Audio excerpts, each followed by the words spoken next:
NEET paper leak के खिलाफ छात्रों का प्रदर्शन खत्म हो गया। धर्मेंद्र प्रधान का इस्तीफा हो गया।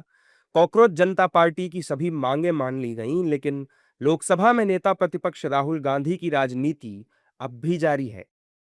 ऐसा हम इसलिए कह रहे हैं क्योंकि राहुल गांधी ने गृह रिंकू हाँ जी अबे आगे ते चलो हण सत श्री अकाल बीजी। सत श्री अकाल पुत्र। ਹੁਣ ਸਾਫ਼ ਦਿਖ ਰਿਹਾ ਬੀਜੀ। बहुत साफ दिसता। ਬੀਜੀ ਇੰਨੇ ਚਿਰ ਬਾਅਦ ਨਵਾਂ ਚਸ਼ਮਾ ਬਣਵਾ ਹੀ ਲਿਆ। किसे अपने ने पैसे भेजे ने? ते हर महीने भेजणगे। ਵਾਹ ਫੋਨਾਂ ਤੇ ਟੂ ਟੂ ਹੋਊਗੀ ਤੁਹਾਡੇ 1 ਤਰੀਕ ਤੋਂ ਬਾਅਦ। ਇਹ ਤੁਹਾਡੇ ਪੈਸੇ ਨੇ, ਇਹਦੇ ਨਾਲ ਕੋਈ ਅਮੀਰ ਨਹੀਂ ਹੋ ਜਾਣਾ ਤੁਸੀਂ। ਮਾਵਾਂ ਭੈਣਾਂ ਨੂੰ ਸਤਿਕਾਰ ਦੇ ਕੇ ਮੈਨੂੰ ਖੁਸ਼ੀ ਮਿਲਦੀ ਹੈ ਇਸ ਗੱਲ ਦੀ। ਮੁੱਖ ਮੰਤਰੀ ਮਾਵਾਂ ਧੀਆਂ ਸਤਕਾਰ योजना ਤੁਹਾਡਾ ਆਪਣਾ ਭਗਵੰਤ ਮਾਨ। मंत्री अमित शाह को चिट्ठी लिखी है। उन्होंने सोशल मीडिया पर चिट्ठी शेयर भी की है। अपनी सोशल मीडिया पोस्ट पर राहुल गांधी ने लिखा कि छात्रों को मारने का आदेश किसने दिया। राहुल गांधी ने अपनी चिट्ठी में लिखा कि हमारे छात्र एक निष्पक्ष और जवाबदेह शिक्षा प्रणाली की मांग कर रहे थे। उनकी बात सुनने के बजाय सुरक्षा बलों ने घातक हथियारों और आंसू गैस समेत अंधाधुंध बल प्रयोग करके उन पर हमला किया। पुलिस और सुरक्षा बलों के लाठीचार्ज से सैकड़ों छात्र गंभीर रूप से घायल हुए हैं। पुलिस कर्मियों द्वारा महिला छात्राओं के साथ मारपीट की गई, जिसमें उनके निजी अंगों को जानबूझकर निशाना बनाना भी शामिल है। सबसे चौंकाने वाली बात घातक पैलेट गन का इस्तेमाल रहा है। मीडिया और सोशल मीडिया की रिपोर्टों में साफ दिख रहा है कि एक पत्रकार समेत कई लोग गंभीर रूप से घायल हुए हैं। मैं 19 वर्षीय छात्र साहिल लोचब से मिला, जो इस समय अत्यधिक दर्द में है और पैलेट गन की गोली लगने के कारण उसकी एक आंख की रोशनी जाने की संभावना है। दिल्ली में तैनात सुरक्षा बल अंतिम रूप से आपके प्रति ही जवाबदेह हैं। इसलिए मैं आपसे पूछता हूं कि एक गृहमंत्री के रूप में क्या आपने छात्रों के खिलाफ पैलेट गन सहित घातक बल प्रयोग को मंजूरी दी थी, और यदि नहीं तो किसने दी? क्या सादे कपड़ों में छात्रों को लाठियों से पीटते दिख रहे लोग पुलिसकर्मी हैं या स्वयंसेवक? उनकी तैनाती को किसने अधिकृत किया? मतलब ये कि जिन छात्रों पर लाठियां चली, पैलेट गन चली, राहुल गांधी अब उनका हिसाब मांग रहे हैं।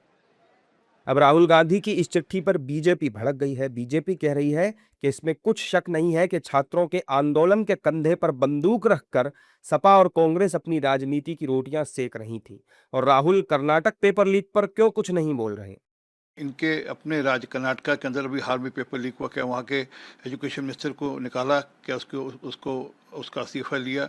इसी प्रकार से राजस्थान के अंदर जब 20 बार पेपर लीक हुए तो इनके जो एजुकेशन मिनिस्टर थे उन्होंने कहा कि मैं इस्तीफा क्यों दूँ। तो क्या है कि पैरामीटर्स अलग अलग हैं, परंतु फिर भी सरकार ने एक कदम उठाया है और शिक्षा में जो पूरे प्रणाली के अंदर सुधार के लिए आगे बढ़ रही है। अभी तक उन्होंने अपने यात्रा के खर्चा का ब्यौरा नहीं दिया है कि कहां जाते हैं। जब नरेंद्र मोदी छात्राओं के नीट परीक्षा को व्यवस्थित कर रहे थे, राहुल गांधी कहां आनंद लेने के लिए गए थे? क्यों नहीं मोदी जी को पत्र लिखा बच्चों के लिए?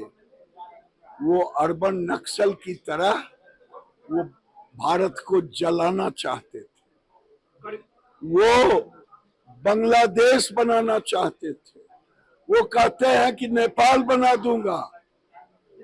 अखिलेश यादव हो चाहे राहुल गांधी हो, इनको देश से मतलब नहीं।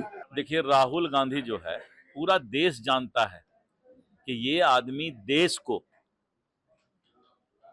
अमन चैन लूटना चाहता है। ये आदमी देश विरोधी लोगों के साथ मिला हुआ है। छात्र के आंदोलन को भी इसी ने, राहुल गांधी ने बदनाम करने का प्रयास किया। छात्र बहुत अच्छे तरीके से आंदोलन कर रहे थे, लेकिन राहुल गांधी और कांग्रेस के लोगों ने अपने हाथ में लॉ एंड ऑर्डर लेकर के छात्रों को बदनाम करने का प्रयास किया है। राहुल गांधी ये जवाब दे कि छात्र आंदोलन को बदनाम करने का साजिश उसने क्यों किया। ये कहना कहीं से भी गलत नहीं होगा कि राहुल गांधी इस प्रदर्शन पर अभी भी फायदा तलाशने की कोशिश में हैं, क्योंकि छात्र तो लौट गए हैं। दिल्ली पुलिस की ओर से दर्ज मुकदमे भी खत्म हो गए। नीट पेपर लीक से आहत होकर सुसाइड करने वाले छात्रों के परिवारों को सरकार आर्थिक मदद देने के लिए भी तैयार हो गई। खुद कॉकरोच जनता पार्टी ने शनिवार को सरकार के प्रतिनिधिमंडल के साथ प्रेस कॉन्फ्रेंस करके आंदोलन को खत्म करने का ऐलान भी कर दिया। लेकिन राहुल गांधी की ये चिट्ठी ये बता रही है कि अब कांग्रेस अभी इस मामले से आगे बढ़ने वाली नहीं है। देश दुनिया ਦੀ तमाम ਖਬਰਾਂ ਨਾਲ ਜੁੜੇ ਰਹਿਣ ਲਈ ਸਬਸਕ੍ਰਾਈਬ ਕਰੋ YouTube ਤੇ ਸੱਚ ਕਹੂੰ ਪੰਜਾਬੀ ਚੈਨਲ। ਇਸ ਦੇ ਨਾਲ ਹੀ ਬੈਲ ਆਈਕਨ ਦਬ ਕੇ ਪਾਓ ਲੇਟੈਸਟ ਅਪਡੇਟ ਸਭ ਤੋਂ ਪਹਿਲਾਂ।